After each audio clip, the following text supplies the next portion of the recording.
Engine start. Welcome to my YouTube channel. Ngayon po ay magpapalit ng timing belt.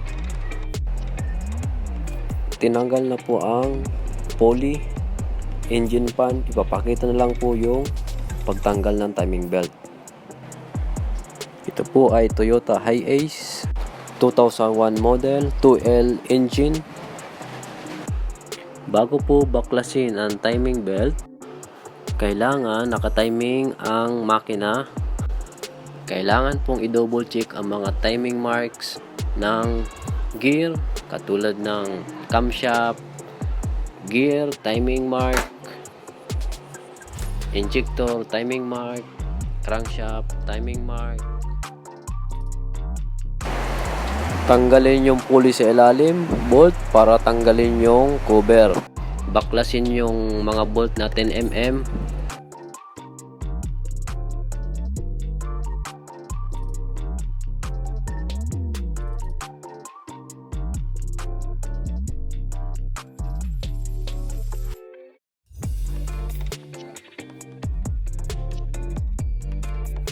Natanggal na po ang 10mm bolts. Ayan, natanggal na yung cover. So, kailangan tingnan yung mga rubberized seal doon sa cover. Baka natanggal. So, kailangan ibalik na lang ng maayos.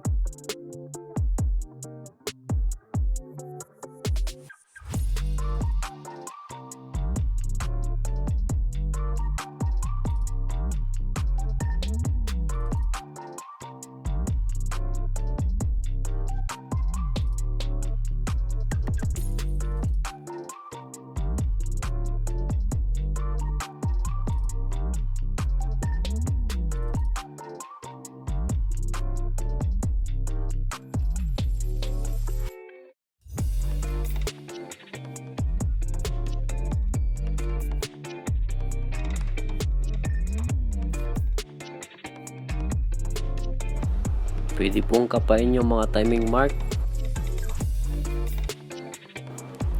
Pwede pong pihitin na konti ang camshaft, pa-counter konting-konti. Para po pagkabit ng bagong timing belt, ibalik konti para mahigpit kagad.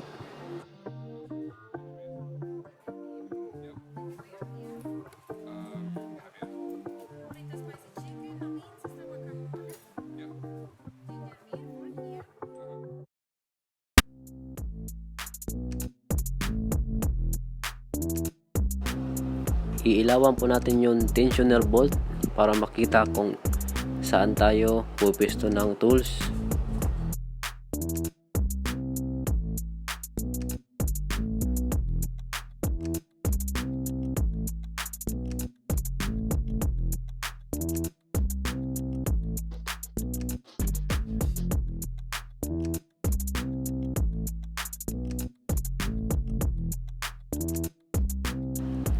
Luwagan na po ang tensioner bolt na 12mm.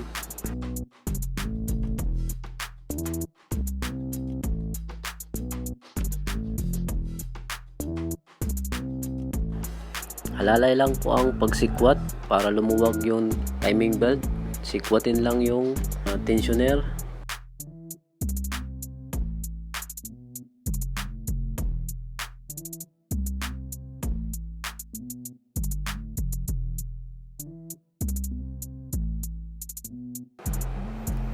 Ayan, maluwag na po yung timing belt. Tanggal na po. Bago po ikabit yung bagong timing belt, kailangan i-compare doon sa lumang timing belt. Tingnan kung mayroong crack or some damages. Ito po yung timing gear ng camshaft, timing mark. Ito pong oil seals, hindi na po pinalitan kasi wala pa naman tagas. Consider ng may-ari, huwag na nang palitan.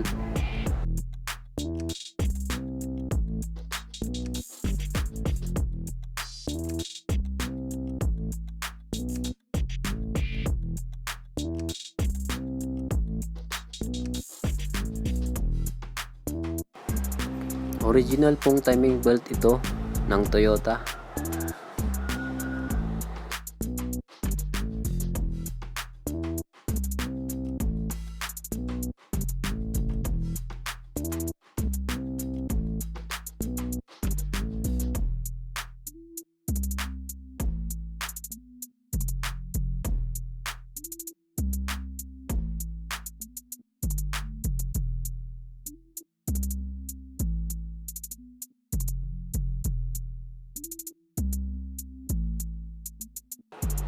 Ikakabit na po natin yung bagong timing belt.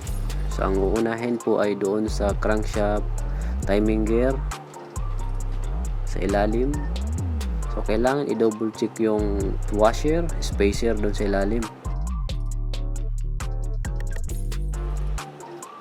So ayan, kailangan kapain yung ilalim, hilahin yung timing belt pataas para mag-tension.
Hihilahin yung kabilang parte ng timing belt para matension papuntang tensioner, makasabit sa tensioner, tapos itulak papasok.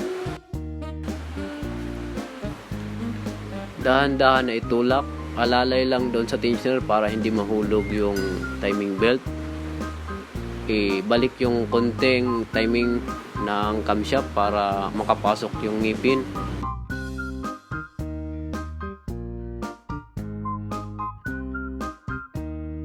Alalayan yun na hindi mahulog yung sa tensioner. Dahan-dahan lang itulak.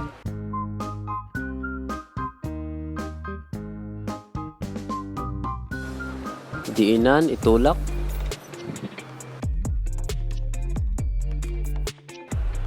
Galawin konting-konti yung camshaft pulley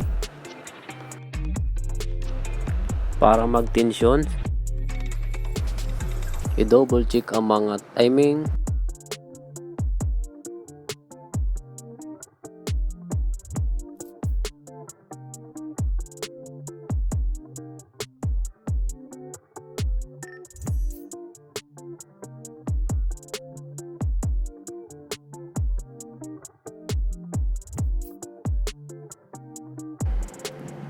Higpitan po yung tensioner bolt, huwag kakalimutan.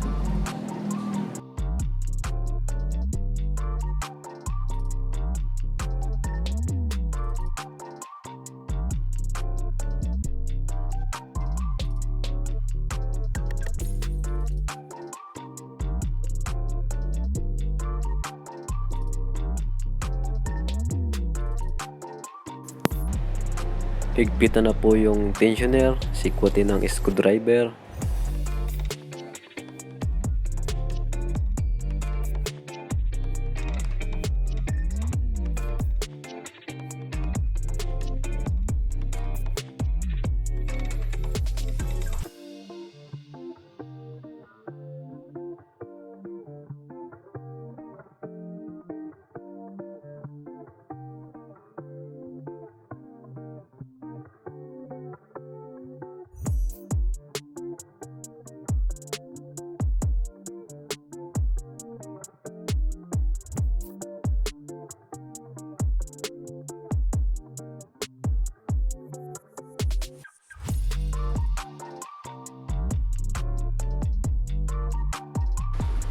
Tanggalin yung bolt na 19mm sa crankshaft gear.